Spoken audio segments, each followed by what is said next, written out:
Hola hermanos, buenas tardes. Gracias por seguir ahí. Hoy estamos en el tercer día, en la tercera predicación acerca del libro de Ageo. Meditad bien en vuestros caminos. En las dos sesiones anteriores hemos estado hablando acerca de cómo el profeta Ageo llama al pueblo de Israel a la reflexión, llama al pueblo de Israel a meditar, a parar un momento, a considerar los resultados que están teniendo, a considerar sus prioridades, a considerar su tiempo, a considerar sus intereses. Y hemos estado viendo cómo el pueblo de Israel había estado reticente a reconstruir el templo de Dios y cómo Dios, por causa de eso, había provocado una sequía y el fruto del campo no estaba naciendo y cómo estaban teniendo sus consecuencias, cómo estaban teniendo problemas. Y entonces el profeta Ageo les llama a considerar, les llama a meditar. Y hoy pues vamos a seguir hablando acerca de eso. Si queréis de nuevo, por favor, acompañarme a Ageo capítulo 1. Vamos a leer ahí algunos versículos. Ageo capítulo 1.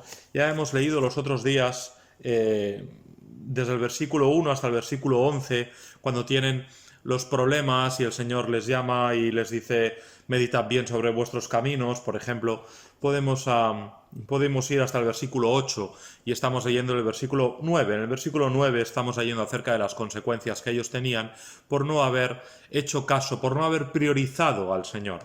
Y entonces el versículo 9 dice así: buscáis mucho y halláis poco, y encerráis en casa y yo lo disiparé en un soplo. ¿Por qué? Dice Jehová de los ejércitos: por cuanto mi casa está desierta y cada uno de vosotros corre a su propia casa. Por eso se detuvo de los cielos sobre vosotros la lluvia, y la tierra detuvo sus frutos, y llamé la sequía sobre esta tierra y sobre los montes, sobre el trigo, sobre el vino, sobre el aceite, sobre todo lo que la tierra produce, sobre los hombres y sobre las bestias y sobre todo trabajo de manos. Como podéis observar, aquí podemos ver la causa del problema y el Señor les da las razones por los cuales no están teniendo buenos frutos, buenos resultados. Y entonces decíamos, yo creo que ya desde el primer día lo veníamos diciendo, que ocurre algo extraordinario aquí, ocurre algo especial, ocurre algo que no ocurre muchas veces en la palabra de Dios y seguramente tampoco en nuestra vida, que es el hecho de que Dios habla y su pueblo oye y se pone manos a la obra. De que el Señor dice que tienen que hacer algo y ellos oyen, atienden y hacen lo que el Señor dice. En una palabra, obedecen. Y eso es lo que ocurre a partir del versículo 12. Así que vamos a leer a partir del versículo 12 hasta el 15 y vamos a ver algo realmente extraordinario. Dice así versículo 12: oyó Zorobabel, hijo de Salatiel, y Josué, hijo de Josadac, sumo sacerdote, y todo el resto del pueblo, la voz de Jehová su Dios, y las palabras del profeta Ageo, como le había enviado Jehová su Dios, y temió el pueblo delante de Jehová. Entonces Ageo, enviado de Jehová, habló por mandato de Jehová al pueblo, diciendo: yo estoy con vosotros, dice Jehová. Y despertó Jehová el espíritu de Zorobabel, hijo de Salatiel, gobernador de Judá, y el espíritu de Josué, hijo de Josadac, sumo sacerdote, y el espíritu de todo el resto del pueblo. Y vinieron y trabajaron en la casa de Jehová de los ejércitos su Dios en el día 24 del mes sexto, en el año segundo del rey Darío. Aquí ocurren 5 cosas diferentes. El pueblo oye, el pueblo teme, Dios dice: yo estoy con vosotros, Dios despierta en ellos un espíritu para trabajar y ellos vienen y trabajan. Y de eso vamos a estar hablando ahora en un inicio, en el primer punto que tenemos para esta tarde. Vamos a hablar acerca, o vamos a meditar acerca de nuestra atención a Dios. Meditar acerca de nuestra atención a Dios. De cuando el Señor nos habla y cómo reaccionamos nosotros. Cuando el Señor habla a nuestro corazón, y ciertamente la palabra del Señor, espero, la tenemos muy presente en nuestra vida, por lo tanto podemos decir que el Señor habla a menudo a nuestro corazón, ¿y cómo reaccionamos nosotros? Hemos visto aquí en los primeros 11 versículos del libro de Ageo, del versículo 1 al versículo 11, que Dios está hablando. Y Ageo nos lo deja muy claro, ¿verdad? Ageo constantemente repite palabra de Jehová, palabra de Jehová, palabra de Jehová, dijo el Señor, una vez y otra en estos versículos. Y es muy claro que es Dios el que está hablando, no es Ageo, es Dios el que está hablando. Y ahora vamos a ver lo que hace el pueblo con la palabra de Dios, con lo que Dios ha dicho. Y fácilmente nosotros debemos y podemos aplicar eso a nuestra vida. ¿Qué hacemos nosotros con la palabra de Dios y con lo que Dios ha dicho. Meditad bien sobre vuestra atención a Dios. El domingo cuando vas a la iglesia, escuchas la palabra de Dios. Cuando todos los días abres tu Biblia, escuchas la palabra de Dios. Cuando lees un devocional que alguien te ha mandado, tal vez estás suscrito en alguna página y escuchas la palabra de Dios. Aún a veces incluso en las redes sociales, alguien pone un versículo y eso es la palabra de Dios. ¿Cómo reaccionas tú? ¿Cómo reacciono yo? ¿Qué atención prestamos nosotros a la palabra de Dios?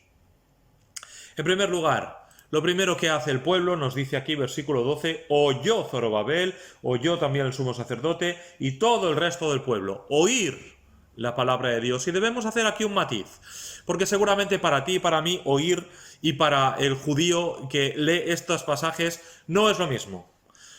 Seguramente ahora tú estás ahí en la iglesia, estás sentado y a lo mejor estás escuchando algo de fondo, no lo sé, claro. Sois varias iglesias y yo estoy aquí solo ahora mismo, pero ahora mismo, por ejemplo, yo estoy aquí sentado, estoy en la iglesia de Irún ahora mismo y estoy oyendo de fondo el ruido del aire acondicionado. Y es un Mitsubishi, es súper silencioso, pero lo puedo oír, está ahí delante de mí y puedo oír de fondo el ruido del aire acondicionado. A veces estoy aquí, los otros días he estado aquí grabando y he oído algunos niños en la calle que pasaban botando un balón o que estaban jugando. Pero lo oímos así de fondo, ¿no? Hay una expresión en castellano que para indicar que no me estás prestando atención, decimos, me oye como el que oye llover. Es decir, tú cuando está lloviendo no prestas atención y no te pones a escuchar el ruido de la lluvia. Simplemente está lloviendo y escuchas el ruido y ya está, ¿verdad? No es eso lo que quiere decir aquí en este pasaje y en toda la Escritura, cuando decimos oír a Dios. Ni siquiera cuando Dios dice que nos oye a nosotros. Siempre que en la Escritura, especialmente en el Antiguo Testamento, se habla de oír para ponerse en marcha. Se habla de oír para obedecer, de oír para actuar. No es solamente oír y dejarlo correr. No solamente es oír y simplemente no hacer caso. Ni siquiera oír y valorar si voy o no voy. Sino que cuando se habla de oír en la Escritura, se habla de oír para hacer algo al respecto. Todos podemos oír la palabra de Dios, como hemos dicho, ¿verdad? Ejemplos tenemos muchos durante la semana. El tema es, ¿qué estoy haciendo yo cuando escucho la palabra de Dios, cuando oigo la palabra de Dios? Por ejemplo, ¿recuerdas cuando... un ejemplo clásico seguramente en este tema. ¿Recuerdas, por ejemplo, cuando el Señor habla a Samuel, siendo Samuel un niño? ¿Sí? Y entonces llama la primera vez y Samuel se levanta, va a ver a Elí le dice yo no te he llamado, la segunda pasa lo mismo, la tercera y por fin Elí le dice esto tiene que ser el Señor que te está hablando. Y entonces cuando Dios vuelve a llamar a Samuel, Samuel dice habla Jehová o habla Señor, porque tu siervo oye. ¿Qué quiere decir Samuel con eso? ¿Que solamente te voy a escuchar y luego voy a seguir durmiendo? ¿Que solamente te voy a escuchar y luego depende de lo que me digas lo voy a hacer o no? ¿Que te voy a oír pero yo voy a seguir a lo mío? No. Lo que quiere decir es voy a oír para hacer lo que tú me digas, ¿verdad? Hay otros ejemplos en la Escritura, por ejemplo, ¿recuerdas? Bueno, hay muchísimos. Yo he escogido algunos al azar solamente para ilustrar esto, pero ¿recuerdas a Agar e Ismael? Agar e Ismael, Abraham les echa por iniciativa de Sara, y entonces van al desierto y están pasando mucha sed, parece que van a morir.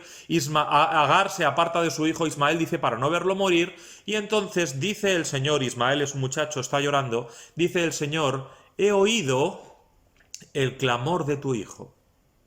Y el Señor ha escuchado y se ha puesto en marcha. No solamente es que has escuchado a un niño llorar, a veces nosotros vamos por la calle, no sé, vas al mercado, vas al parque, vas a algún sitio y escuchas a un niño llorar y no haces nada al respecto, simplemente lo escuchas llorar y pasas de largo o te quedas, pero no haces nada al respecto. Necesariamente no siempre vas y le preguntas qué te pasa, ¿verdad? Simplemente dejas que sus padres o quien sea le atiendan. Pero en este caso el Señor oye a Ismael llorar y hace algo al respecto. Incluso en el punto negativo también se trata de lo mismo. Cuando, por ejemplo, Moisés va a hablar con Faraón, el Señor le dice: Faraón no te oirá. ¿Y qué quiere decir? ¿Que Faraón estaba sordo? No, ¿verdad? No quiere decir que Faraón estaba sordo. Quiere decir que Faraón obviamente sí le iba a oír, pero no iba a hacer nada al respecto. Por lo tanto, cuando la Biblia nos habla de oír, habla de oír y ponerse manos a la obra. Recuerda el Salmo 40, cuando el Señor dice: pacientemente esperé a Jehová y se inclinó a mí y oyó mi clamor. Y entonces cuando el Señor oye el clamor, ¿qué hace? Entonces me saca del pozo cenagoso y pone mis pies sobre peña. El Señor oye, y cuando oye se pone manos a la obra. Y cuando aquí en este pasaje está diciendo que el pueblo oyó, quiere decir que se iban a poner a hacer algo. Quiere decir que iban a obedecer. Quiere decir que iban a atender la palabra de Dios y hacer exactamente lo que Dios decía. Y aquí es donde viene la primera aplicación para cada uno de nosotros. Cuando tú oyes la palabra de Dios, y ya hemos dicho al principio, que tenemos muchas ocasiones en nuestra vida en las cuales oímos la palabra de Dios. Cuando tú oyes la palabra de Dios, ¿qué haces con eso? Simplemente la oyes, entra por un oído y sale por el otro, ya está. La oyes y a lo mejor haces una valoración, A lo mejor el domingo has ido a la iglesia, escuchas al predicador, el pastor o quien sea, y valoras. Y dices: hoy ha sido una buena predicación. No, hoy no ha sido una buena predicación. Hoy ha predicado este no me gusta tanto.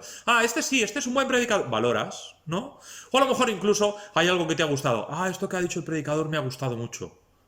Y ya está. Eso es todo lo que haces con la palabra de Dios. A veces simplemente la lees, la escuchas, y como si no hubiera pasado nada. A veces la lees, la escuchas y haces una valoración.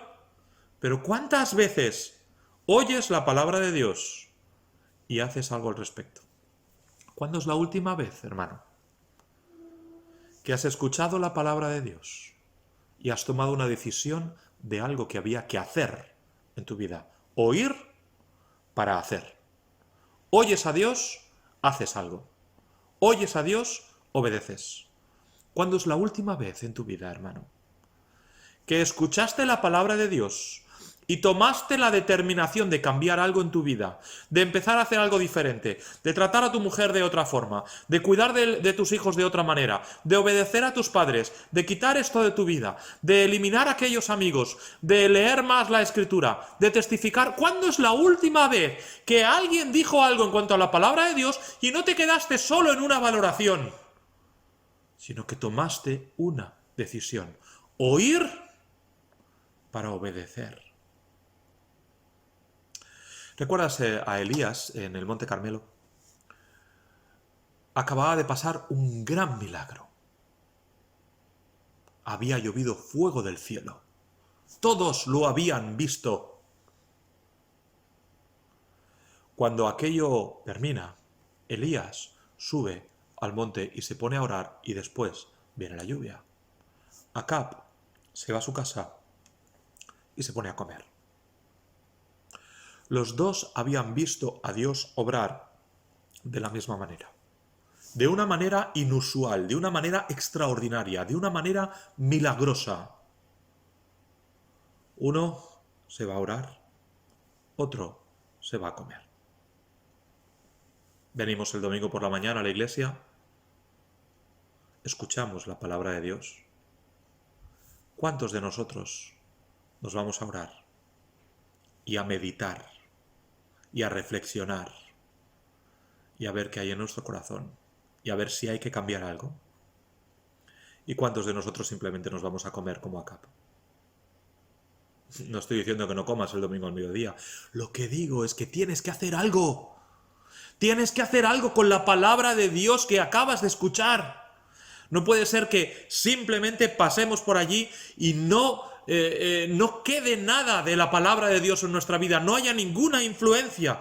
Escuchamos y a veces nos olvidamos tal y como hemos salido por la puerta de la iglesia. Escuchamos y en el mejor de los casos hacemos una valoración. Como cuando vamos al cine, como cuando vamos al teatro, como cuando ponemos la tele, vemos una película y decimos ¿me ha gustado o no me ha gustado? Vamos a la iglesia, ponemos el predicador y decimos ¿me ha gustado o no me ha gustado? Ya, sí, pero eso es palabra de Dios. Tiene que haber una influencia en tu vida. No puede ser que el domingo sea que vas a la iglesia o cuando estás en tu casa abres tu Biblia y la palabra de Dios, lo único que mueva en ti y en mí, sea como mucho una valoración. ¿Ha estado bien? ¿Ha estado mal? Claro, tú y yo no vemos una película esperando que la película nos cambie la vida, ¿verdad? Pero tengo la sensación que a veces vamos a la iglesia igual. Y que deberíamos pensar más en que cada vez que voy a la iglesia, la predicación de la palabra debería cambiar mi vida. Cada vez que abro mi Biblia, lo que yo leo ahí en la Escritura debería cambiar mi vida. No es una película, no es una obra de teatro, no es simplemente un espectáculo que yo hago una valoración de si me ha gustado o no me ha gustado. Debe provocar una reacción en mí, obediencia, cambio, transformación, ser cada día más semejante al Señor Jesús. ¿Oyes tú la palabra de Dios y qué haces al respecto? Después de haber oído la palabra de Dios, debe haber algo en nosotros que nos motive a hacer cambios si es necesario. Porque de eso va exactamente el segundo punto. Temiendo a Dios. Nos dice de nuevo aquí el versículo, empieza diciendo, oyó Zorobabel, pero el versículo 12 dice, y temió el pueblo delante de Jehová. El temor de Dios es un sentimiento profundo de reverencia, respeto y deseo intenso de agradar a Dios en todo. El temor de Dios es aquello que nos mueve a cambiar algo, a hacer algo. Tras escuchar la voz de Dios, debemos ir y hacer lo que Dios quiere inmediatamente. La palabra de Dios debe cambiar nuestra vida. Si no, no ha servido de nada. ¿Qué hacemos nosotros cuando escuchamos? ¿Tememos o solamente oímos? Nos quedamos solamente en oír y ni siquiera el oír de la Escritura. El oír de ¿he oído algo? O realmente ese oír nos lleva a temer para cambiar de actitud. ¿Oyes la palabra de Dios para obedecer? ¿Temes a Dios para cambiar de actitud? El pueblo estaba en sus cosas, ocupado solamente en sus labores, en sus campos, en sus cosechas, en sus casas, en sus dedicaciones, historias, lo que ellos tuvieran que hacer. Pero cuando oyen, temen. Y cuando temen, eso les impulsa a cambiar de actitud. Te vuelvo a preguntar, ¿cuándo es la última vez que has cambiado de actitud? Porque el Señor te lo ha mostrado en una predicación, te lo ha mostrado en la palabra, te lo ha mostrado mientras tú leías en un devocional. ¿Estás tú en un cambio constante en tu vida? ¿O has llegado a un momento de estabilidad cristiana que no hay mucho avance? Tal vez tampoco haya mucho retroceso, pero hay avance en tu vida cristiana. ¿Vamos cada día en la carrera siendo más parecidos al Señor Jesús?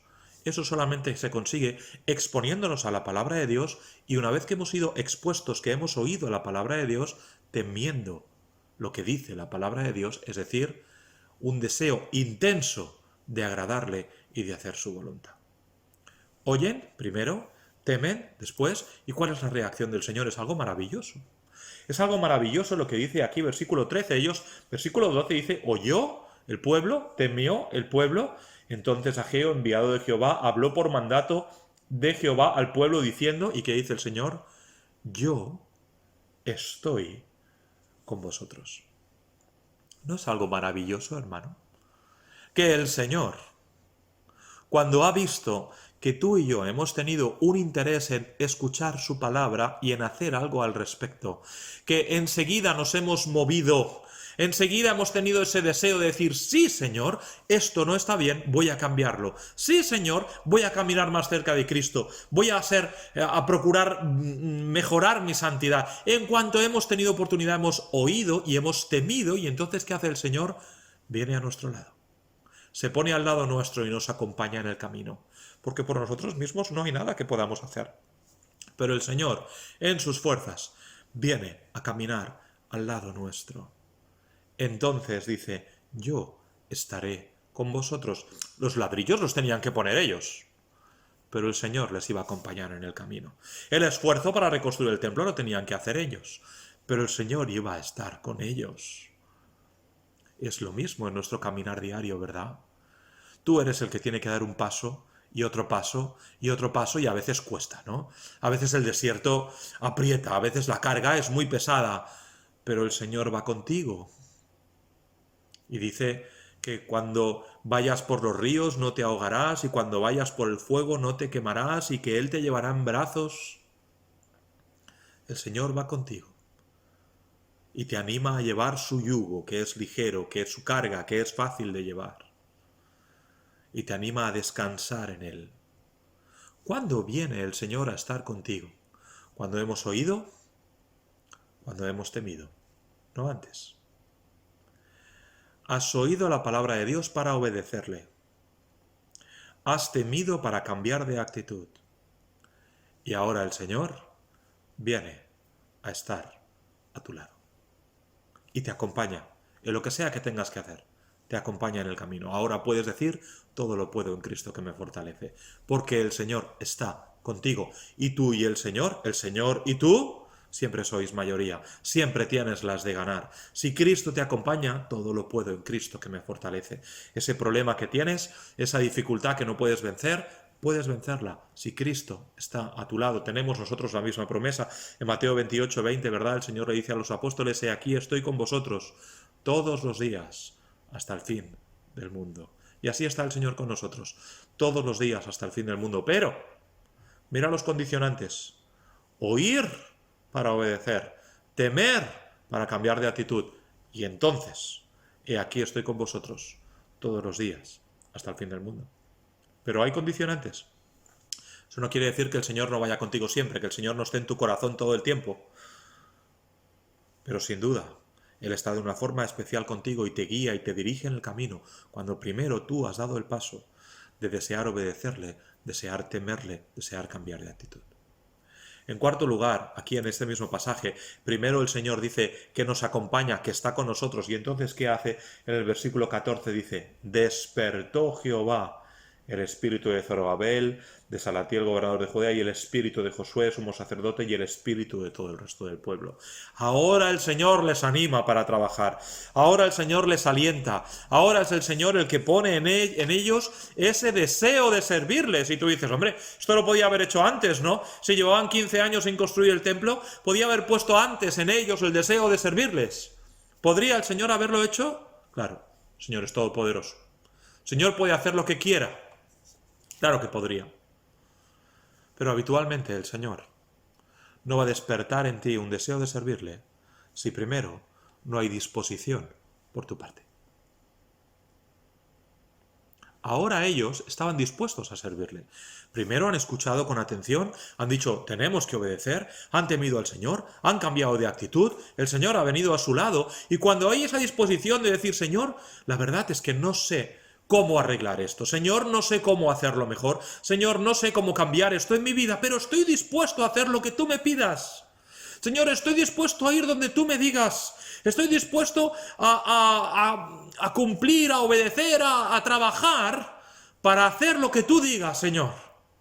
Cuando el Señor ve la disposición, entonces Él despierta, alienta, anima y pone ese espíritu suyo en cada uno de nosotros. No solamente nos acompaña, sino que nos anima también en el camino. Como decíamos, el Señor lo podía haber hecho antes, pero Él no lo va a hacer antes. Él no te va a forzar. Normalmente, habitualmente, Él va a esperar a que en ti haya disposición para obedecerle. Sin duda, el Señor valora tremendamente nuestra disposición. No es tanto si sabemos hacer algo o no, sino si estamos dispuestos a hacerlo o no.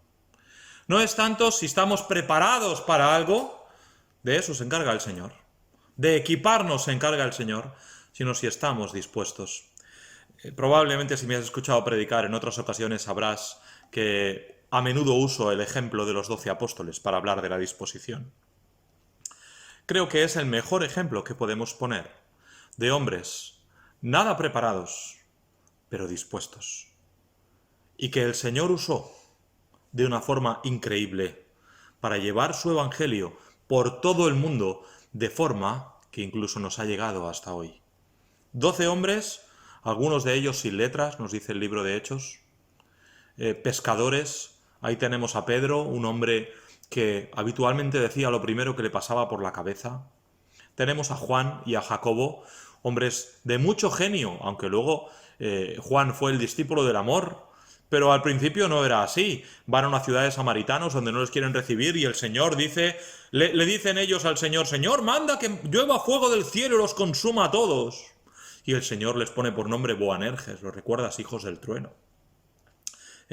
Gente como Tomás, un hombre que dudaba de la resurrección del Señor Jesús y decía, un hombre de poca fe, ¿verdad? Que hasta que no metiera su dedo ahí no iba a creer que el Señor habría resucitado.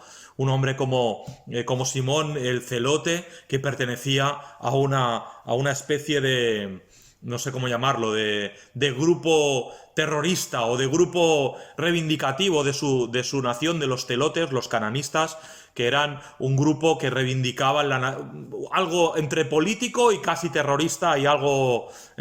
Y ahí estaba Simón formando parte de ese grupo y así podríamos ir uno por uno. Mateo, ¿qué me dices de Mateo? Era publicano, era lo peor de la sociedad. Los demás apóstoles seguro que no estaban muy contentos cuando Mateo vino a formar parte del grupo, porque Mateo les cobraba por todo en Capernaum, era el que les cobraba los impuestos, el que abusaba de ellos. Pero cuando el Señor va a verle, le dice, Leví, sígueme. Y dice, y dejándolo todo, le siguió. Cuando habla de los 4 pescadores de Juan, de Jacobo, de Pedro, de Andrés, el día que más habían pescado, dice, y dejándolo todo, es decir, la pesca que habían hecho también, le siguieron. Ellos estuvieron dispuestos a seguir al Señor. Y esa es la clave. Disposición. Y a partir de ahí viene la preparación.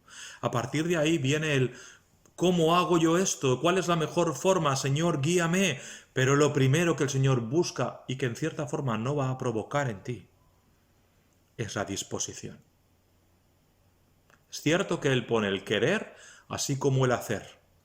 Pero tiene que haber un impulso en ti, un deseo en ti. Lo hemos visto en este pasaje. El pueblo oye, el pueblo teme, y es ahora que el Señor pone el deseo. Cuando ellos están dispuestos. ¿Estás tú dispuesto a servir al Señor? Y ahora solo queda la última parte. El pueblo ha oído, el pueblo ha temido, el Señor ha venido a su lado, les ha alentado, ha puesto en ellos un deseo, un espíritu para ponerse a trabajar. ¿Qué queda? Pues queda trabajar. Es todo lo que queda. Queda ponerse manos a la obra e ir a trabajar, ir a la obra del Señor. Queda remangarse, queda sacarse las manos de los bolsillos y hacer lo que hay que hacer. Sea lo que sea que el Señor te haya llamado a hacer. ¿Pero qué queda? Queda trabajar. No te puedes quedar ahora de brazos cruzados. ¿De qué serviría todo el proceso, verdad? ¿De qué serviría haber escuchado al Señor? ¿De qué serviría haber querido cambiar de actitud? ¿De qué serviría que el Señor hubiera venido a nuestro lado, que nos hubiera animado si al final no vamos a hacer aquello a lo cual hemos sido llamados? ¿Qué queda ahora? Queda trabajar. No queda nada más. Manos a la obra, hay que culminar el proceso. Haz lo que tienes que hacer. ¿Qué es lo que tú tienes que hacer?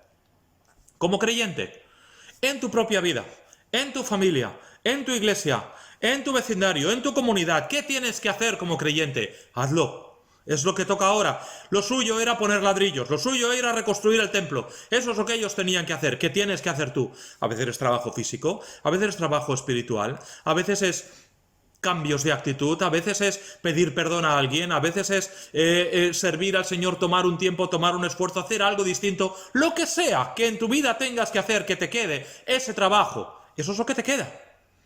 Ha venido todo el proceso. Entonces, ¿ahora qué queda? Manos a la obra. No queda nada más. Lo único que queda es remangarse y hacer el trabajo para el cual el Señor nos ha llamado.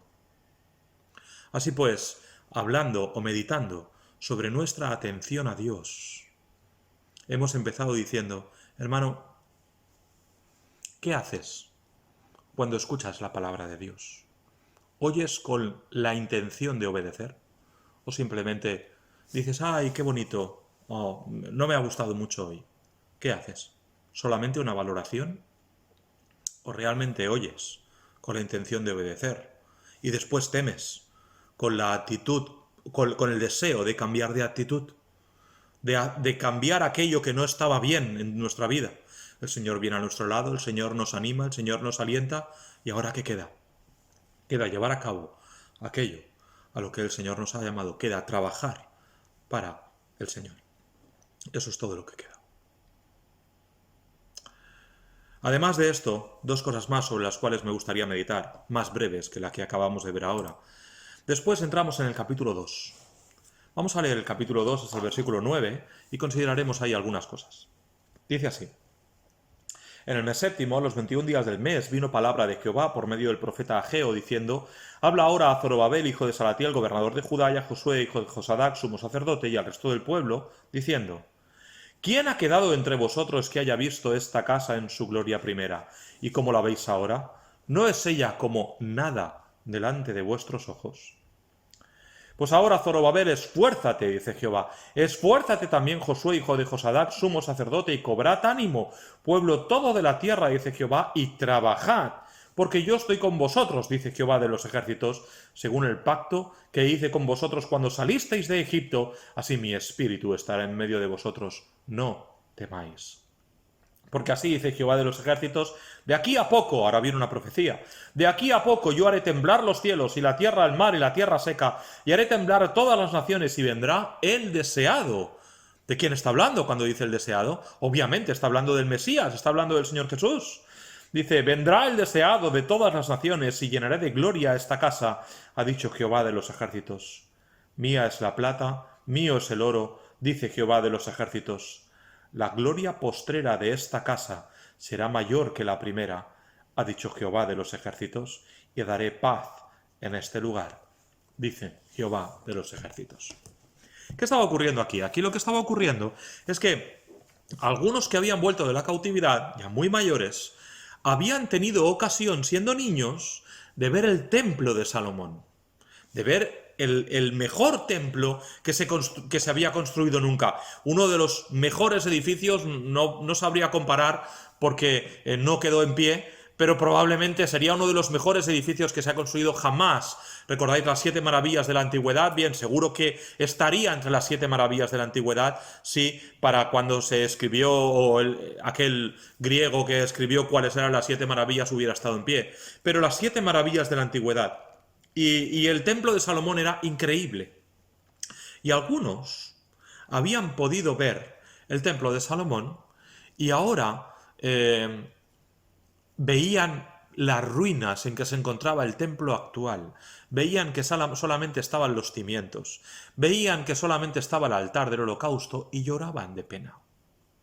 Estaban entristecidos por lo que veían y realmente era para ellos, eso era como nada. Y le daban esa importancia y eso hacía que ellos estuvieran apenados por el aspecto actual del templo. Veamos aquí qué es lo importante del templo. Quiero que veamos dos cosas. La primera tiene que ver con el aspecto del templo. Recuerda que Dios pone su gloria en su templo. Por lo tanto, si el Señor va a llenar su casa con su gloria, el aspecto del templo sí es importante. ¿Es lo más importante? No. Lo dirá a continuación, ¿verdad? Y dirá que a ese templo va a venir el deseado. Eso es lo importante realmente. Que el Señor Jesús viva dentro del templo. Pero el aspecto del templo, si Dios va a poner su gloria ahí, es también importante. Claro, cuando nosotros hablamos del templo hoy en día, tenemos clarísimo que estamos hablando del templo de nuestro corazón. Ya no existe un templo físico donde vayamos a adorar a Dios y a hacer sacrificios, ¿verdad? No existe un templo donde vayamos a cantar salmos o donde vayamos a comprar un cordero para sacrificar. No, ya no existe. O incienso, eso ya no existe. Sino que el Señor se manifiesta en nuestro corazón. Es aquí, en nuestro corazón, donde va a poner su trono, donde va a poner su gloria. Y si el Señor vive aquí, Lo más importante que es que el Señor viva aquí, en un momento vamos a ir a eso. Pero el aspecto del templo es también importante. Cuando Samuel va a Belén a buscar rey para la nación de Israel, habiendo el Señor desechado a Saúl, él ve al hermano mayor de David y dice, este va a ser el rey. Porque, por lo que describe la Escritura, era un hombre grande, fuerte, de buen parecer, y dice, este es magnífico para ser el rey. ¿Y qué le dice el Señor? Lo recuerdas, ¿verdad? No mires su parecer, mira el interior de su corazón. Eso es lo que tienes que mirar. Porque eso es lo que de verdad importa, el corazón. Y es cierto. ¿Cómo no va a ser cierto? Lo que más importa es lo que pasa en el corazón, porque lo normal, lo natural es que el reflejo exterior, lo que se ve, sea un reflejo de lo que hay en el corazón, que el exterior sea un reflejo del interior. Y por supuesto que lo que más importa sea lo que hay aquí dentro. Claro que sí. Pero esa frase, esa forma de pensar, a veces nos ha hecho más daño que bien. Porque con esa excusa, lo que importa es el interior, lo que importa es el corazón, hemos descuidado el exterior. Y hemos dicho, puedo hacer lo que quiera porque lo que importa es el interior. Puedo no ir a la iglesia porque lo que importa es que el Señor está en mi corazón. Puedo vestir como quiera porque lo que importa es el interior. Puedo... Permíteme que ponga una broma, ¿eh? Puedo ponerme un piercing aquí en el cerebro que me atraviese el cerebro porque lo que importa es el corazón. Es cierto que lo que importa es el corazón, pero también es verdad que debes cuidar el exterior del templo porque nosotros somos templo del Espíritu Santo. Puedo beber lo que quiera, puedo tomar lo que quiera, puedo meterme en el cuerpo lo que quiera, porque lo que importa es el interior. Cuidado. Cuidado. Tú como cristiano debes ser un buen testimonio.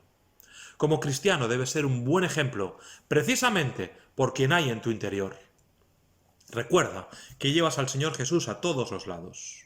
Y por lo tanto, debes cuidar quién eres y cómo eres. El Señor ha venido a tu corazón a reinar, y sería de esperar que si el Señor reina en tu corazón, no solamente si el Señor está. En el momento en el que te conviertes, el Señor viene a ocupar tu corazón, está en tu corazón. Pero no necesariamente es el rey de tu vida.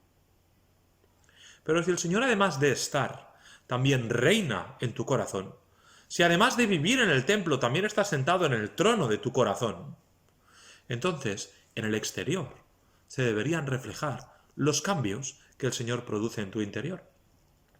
Porque recuerda que todo el evangelio que el mundo va a ver es tu exterior. Ellos no van a ver tu corazón. Todo el evangelio que el mundo va a ver es tu forma de comportarte, es tu forma de vestir, esos lugares donde tú vas, esas cosas que haces y las que no haces. Eso es el evangelio que el mundo va a ver, por eso importa el exterior. Por eso no puedes decir, da igual lo que la gente diga. No. Como hijo de Dios no puedes decir eso. Tienes un testimonio que guardar. El hijo del rey no solamente es el hijo del rey, no solamente es el príncipe, sino que además de ser hijo del rey, tiene que parecerlo. Tiene que verse enseguida que es hijo del rey. Por lo tanto, cuidado cuando hablamos del aspecto del templo. El exterior sí es importante. Por supuesto, lo primero es el corazón, y a eso vamos ahora. Lo más importante es quién habita el templo. Aquí dice que el deseado vendría a habitar el Señor Jesús. Y esta es la cosa en la que debes reflexionar y meditar más que ninguna otra de todas las que hemos dicho y de las que vamos a decir a continuación. ¿Está el Señor Jesús en el templo de tu corazón? ¿Vive el Señor Jesús en tu interior? Él promete que el día que tú te convertiste, que pediste perdón por tus pecados y que creíste en Él como tu Salvador personal, Él viene a vivir personalmente a tu corazón. ¿Puedes tú decir que Él está en tu corazón? Porque desde luego que el aspecto exterior del templo importa. Pero de nada sirve el aspecto exterior si dentro del corazón no está Dios. El templo vacío de nada sirve. El Señor Jesús está en tu corazón. ¿Has creído en Cristo como tu Salvador personal? ¿Estás absolutamente seguro de que Cristo es tu Salvador? Esto sí que es algo que no puedes dejar pasar y en lo que debes meditar inmediatamente. ¿Has creído tú en Cristo como tu Salvador personal y por lo tanto el Señor vive en tu corazón. Así pues, hablamos de meditar sobre nuestro templo. Hemos hablado antes de meditar sobre nuestra atención a Dios y vamos a terminar hablando acerca de meditar sobre nuestra integridad. Lee conmigo versículos del 10 al 15 del capítulo 2. A los 24 días del 9º mes, en el 2º año de Darío, vino palabra de Jehová por medio del profeta Ageo, diciendo: Así ha dicho Jehová de los ejércitos: pregunta a los sacerdotes acerca de la ley, diciendo: Si alguno llevare carne santificada en la falda de su ropa, y con el bueno de ella tocare pan, o vianda, o vino, o aceite, o cualquier otra comida, ¿será santificada? Y respondieron los sacerdotes y dijeron: No. Y dijo Ageo: Si un inmundo, a causa de cuerpo muerto, tocare alguna cosa de estas, ¿será inmunda? Y respondieron los sacerdotes y dijeron: Inmunda será. Y respondió Ageo y dijo: Así es este pueblo y esta gente delante de mí, dice Jehová, que asimismo toda obra de sus manos y todo lo que aquí ofrecen es inmundo. Ahora pues meditad en vuestro corazón desde este día en adelante, antes que pongan piedra sobre piedra en el templo de Jehová. El Señor está haciendo reflexionar aquí a los sacerdotes y le está diciendo: a ver, todo esto que estáis haciendo está muy bien. Todo esto de querer ahora construir el templo, fantástico. Es buenísimo que os hayáis puesto manos a la obra. Pero antes de que se ponga piedra sobre piedra, medita bien sobre tu integridad. No vaya a ser que estés trabajando para Dios, pero a la vez tengas cosas aquí, en tu corazón, que van en contra directamente de lo que dice la palabra de Dios. Les pone aquí el ejemplo de la comida. Y les dice: si vosotros lleváis ahí una carne santificada, a ver, dice exactamente... Efectivamente, carne santificada, versículo 12, en la falda de su ropa, y algo inmundo toca esa carne, ¿la carne santificada hace santo lo que ha tocado? No. Pero, al revés, si algo sucio, si algo inmundo toca algo santo, ¿esto que es santo, ahora qué? ¿Se ha vuelto cómo? Inmundo. Lo decíamos también el primer día. Lo limpio no limpia lo sucio, pero lo sucio sí ensucia lo limpio. Tú coges dos camisetas, una limpia, una sucia, y restriegas una contra la otra, ¿verdad? ¿Y qué pasa? ¿La limpieza de la limpia se pasa a la sucia? No. La suciedad de la sucia se pasa a la limpia, ¿cierto? Así es. El Señor habla aquí antes de que te pongas a hacer nada, antes de que te pongas a trabajar en su obra, antes de que pongas piedra sobre piedra. Nos habla aquí, hermano, a ser íntegros, porque no es tan importante lo que haces como lo que eres. El Señor está muchísimo más interesado en lo que eres que en lo que haces. Todo el tiempo hemos estado hablando de lo que el pueblo de Israel hace y lo que no hace. Hemos dicho que se ocupaban solamente de sus cosas y lo que no hacían era ocuparse de las cosas de Dios. Hemos dicho que hacían pues su cosecha, hacían sus casas, hacían sus trabajos, lo que tenían que hacer, y no hacían la reconstrucción del templo. Todo el rato hablábamos de hacer y no hacer. Incluso en el tema de la atención que hemos visto ahora al inicio de esta predicación, hemos visto el tema de la atención hacia Dios, hemos hablado precisamente también de eso.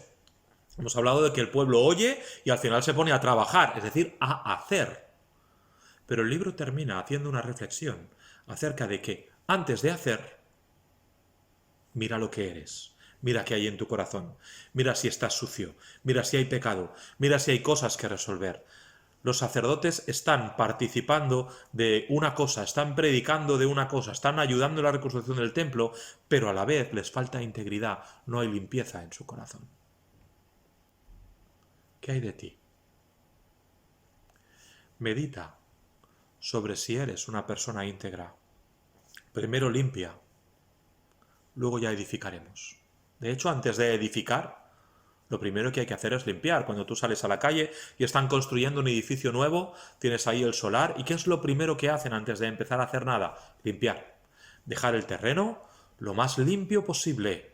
Quitar toda la vegetación que haya, quitar todo lo que obstaculice las rocas, todo lo que obstaculice el crecimiento de la obra. Limpian. Y cuando han limpiado, entonces pueden hacer el fundamento y luego construir, ¿verdad? Lo primero es en tu vida, lo primero es en mi vida, limpiar. Cuando limpiamos, entonces podemos reconstruir el templo. Pero si no limpiamos, no sirve de nada edificar. No podremos edificar correctamente. Lo primero que tenemos que hacer es limpiar. Antes de ponernos a trabajar, tenemos que ponernos a limpiar. Cuando tú vas a ponerte a trabajar en lo que sea, si eres una persona que hace bricolaje, antes de ponerte a construir, no sé, una estantería, un armario o lo que sea que haces, lo primero es que tus herramientas estén limpias. Si tus herramientas no estén limpias, no las quieres usar. Si coges un martillo sucio, lo primero que harás será limpiarlo. Lo mismo ocurre en las cosas de Dios. Antes de trabajar, tienes que limpiar. ¿Eres tú una persona que hace las cosas diferentes de lunes a sábado que el domingo en la iglesia? ¿O eres una persona íntegra que toda su vida es una constante? ¿Eres tú un creyente íntegro? Por favor, párate y reflexiona sobre tu integridad. Si lo que dices que hay que hacer, eso es lo que tú haces. En tu familia, por ejemplo, con tus hijos, tu esposa te conocen bien, tu esposo te conoce bien. Por más que tú digas, siempre queda lo que tú haces. En el pueblo donde yo vivo tenemos el escudo del pueblo y hay unas letras en latín y dice facta, non verba, facta, non verba, hechos, no palabras. Así debería ser nuestra vida. Bueno, debería ser facta plus verba. Facta, hechos, más palabras. No digo que tenemos que estar callados, pero los hechos deberían hablar más fuerte que nuestras palabras. Deberíamos ser personas íntegras, como creyentes, que vivimos todos los días aquello que predicamos. Hermano, hemos llegado al final. Hemos llegado a la conclusión de estas 3 predicaciones acerca del libro de Ageo. Hemos llamado la atención acerca de meditar sobre nuestros caminos, meditar, parar, tomar un momento para reflexionar y considerar cómo estamos andando como creyente, y permíteme que acabe igual que empecé. Tal vez llevas 6 meses de creyente, tal vez 6 años, tal vez 30 años, tal vez mucho tiempo, y nunca has tomado el tiempo de parar y reflexionar, ver de dónde vienes, ver cómo estás ahora, ver hacia dónde vas, ver si tus principios en cuanto a la vida cristiana han cambiado, ver si tu santidad va cada día en aumento, ver si estás caminando más cerca del Señor Jesús o no, ver si has ido en una cuesta abajo y no te estás recuperando, ver si tu vida es como una montaña rusa que a veces estás con el Señor, a veces no, a veces sí, a veces no, ver si tu vida está llena de cosas que no tienen nada que ver con las cosas del Señor. Reflexiona, para, medita bien sobre tus caminos. Hemos hablado de meditar en nuestras prioridades, si Dios es lo primero en tu vida. Meditar en nuestro tiempo, que está muy ligado a las prioridades, si le das el primer lugar en tu tiempo al Señor. Meditar sobre nuestros intereses, si lo que más te gusta, donde encuentras tu deleite, es el Señor. Sobre tus resultados, qué es aquello que estás cosechando, qué es aquello que estás recogiendo. Meditar sobre nuestra atención a Dios, si estamos oyendo para obedecerle y para cambiar de actitud. Meditar sobre nuestro templo, sobre quién vive en el templo, sobre el aspecto exterior del templo. Y finalmente meditar sobre nuestra integridad. Si vivimos conforme a lo que decimos que somos. Si alguien que no nos conoce solo con vernos podría decir, esta persona es diferente, es cristiano. Espero que estas 3 predicaciones sirvan para que haya un cambio en nuestra vida. Y cada uno sabe lo que debe cambiar. Cada uno sabe en qué debe meditar, en qué debe reflexionar y qué debe modificar de su conducta. Tú sabes qué es tu parte, yo sé qué es la mía. Cada persona que hay sentada ahí en la iglesia, en casa, donde estés, sabe qué es lo que debe cambiar en su vida. Pero espero al menos que estas 3 sesiones, esas 3 predicaciones sirvan para que nuestra vida vaya hacia arriba, nuestra vida cristiana vaya en aumento, como dicen Proverbios, como la luz de la aurora en aumento hasta que el día es perfecto, porque el creyente es el único ser vivo sobre la tierra que siempre puede ir en aumento, en aumento, en aumento, en aumento. El resto de los seres vivos llega un momento en que empiezan a ir para abajo, ¿verdad? En que nos empezamos a hacer viejos y se nos cae el pelo y algunos incluso nos encogemos y nos hacemos viejos y nos duele aquí y allí, al punto que al final menguamos y nos morimos, y pasa lo mismo con las plantas y con los animales. Vamos hacia arriba, pero luego vamos hacia abajo, pero el creyente no. El creyente siempre puede ir en aumento. El día que tú estés más cerca del Señor puede ser el día de tu muerte.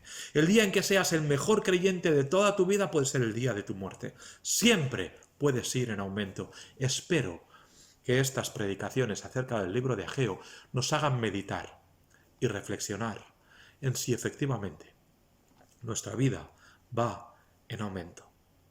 Hermano, medita bien sobre tus caminos, medita bien en tu corazón, y cuando encuentres algo que debes cambiar, ponte manos a la obra, reconstruye tu templo y haz lo que se espera de ti y de mí como hijo de Dios. Que el Señor te bendiga. Un fuerte abrazo a todos.